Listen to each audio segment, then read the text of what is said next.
For nearly a decade, the Anne Frank Trust has been bringing its schools project to schools like this.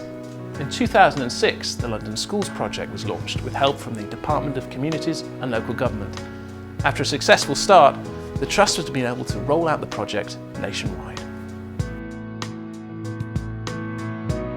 The Trust is a British charity which draws on the power of Anne Frank's life and diary to challenge prejudice and reduce hatred. Having secured funding from the big lottery, the Trust has been able to develop a really robust evaluation model. So how does our project work for children? Well, it's simple really. By equipping children with the right kind of knowledge and helping to shape their attitudes to others, at the same time as developing their personal skills, we know the programme increases the chances of participants being socially active, responsible citizens. So that's the theory. What's the practice? Well, the programme has some key elements. The exhibition's usually brought to a school and set up for a 2-week period. While it's there, we conduct a range of classroom workshops on related subjects. Looking at the space is quite important because the exhibition is fairly large and of museum quality. We've worked in a variety of spaces and venues, ideally a hall or somewhere large enough to house the exhibition. I think that's the main thing to focus on. Then really it's selecting your students who you think would benefit from the experience. Peer education has been shown to have benefits for both the educators and those being taught. Peer guides note an increase in self-confidence and knowledge, and it's known that successful mentoring can have an impact on both behaviour and achievement. It's helped our students massively. It's made such an impact on the curriculum, and it's actually brought a story that they might have heard of. It's brought it to life. It boosted my self-confidence quite a lot because I used to be the shy kid that nobody talked to, but now I get involved with everything. I'm willing to get up in drama and talk. It made me feel quite proud to stand up and speak in front of a lot of people. The first time I was a guide it was a bit scary, but then when my friends started doing it with me it got better, and then we just all put our fears behind us and carried on. If they're going to be presenting to older people and members of the public as well, they do quite often panic about that situation. But by the end of the training and by the end of the sort of first few days of doing the exhibition and being a peer guide, their confidence is just absolutely amazing. You keep the men, the women and the children separate, but they also have another line for elderly people, disabled people or pregnant women. In this picture you can see that Anne doesn't look so happy. This is because she had to learn a different language. What are these children playing with? Children are paying money. Yeah, because it's worthless. And there's been some stories around that time where people were taking their life savings out in a wheelbarrow to buy a loaf of bread, and it turned out the wheelbarrow was worth more than the money.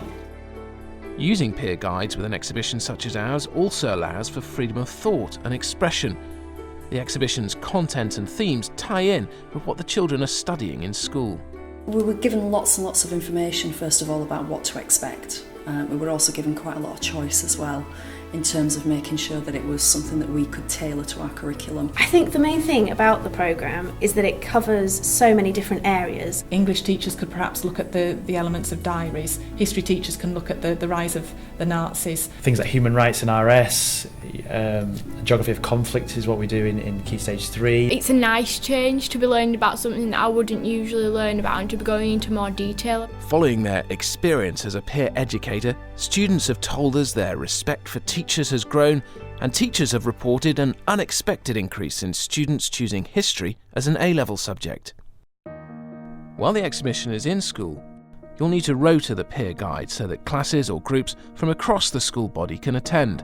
Our project managers will also provide a whole range of workshops for your chosen groups. When you talk about huge figures of 6 million, it's sometimes very difficult for pupils to really grasp that figure. So we look at Anne's life, and we've obviously got the luxury of her diary, which really does explain her feelings, the difficulties, the prejudice from an early stage of Nazi occupation. And we can see the problems of discrimination, prejudice, through this one person's journey. It's not just a historical story that stays in the past, it's connecting it and making it relevant for today.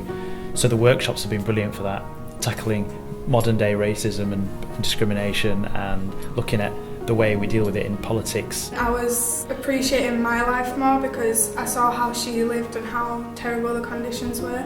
It's making me think about it in a lot more depth than I normally would do. I certainly understand more about prejudice and stereotyping and different forms of bullying, which have helped me get through school a bit easier, because then you can notice what's happening around you and you can talk to people about it.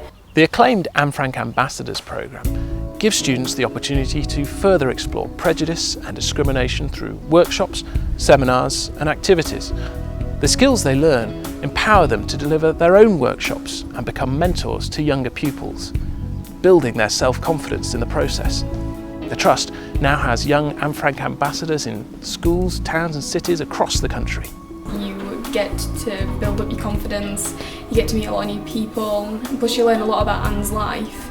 And it's kind of moving but also interesting at the same time, and it's such a good experience. They'll see the children grow in confidence, they'll be able to enhance the curriculum because it puts a proper perspective on things that are happening in children's lives, and it's just wonderful. A school that doesn't take advantage of this opportunity to be involved with Anne Frank Trust, they're silly. They've got to do it. To see the kids' faces just lighten up when you talk to them and present it to them, amazing. We went up in year groups, so it was older people watching you as well, and then when parents came round, you sort of just faced it and you got through it really easily. There was a real buzz about them. They really enjoyed expressing what they've learned and showing everyone, look, this is what I know and this is how I can explain it. Not only gives the children the opportunity to do things, but it also makes them more aware of the things that have gone on in the world and things that are going on in the world.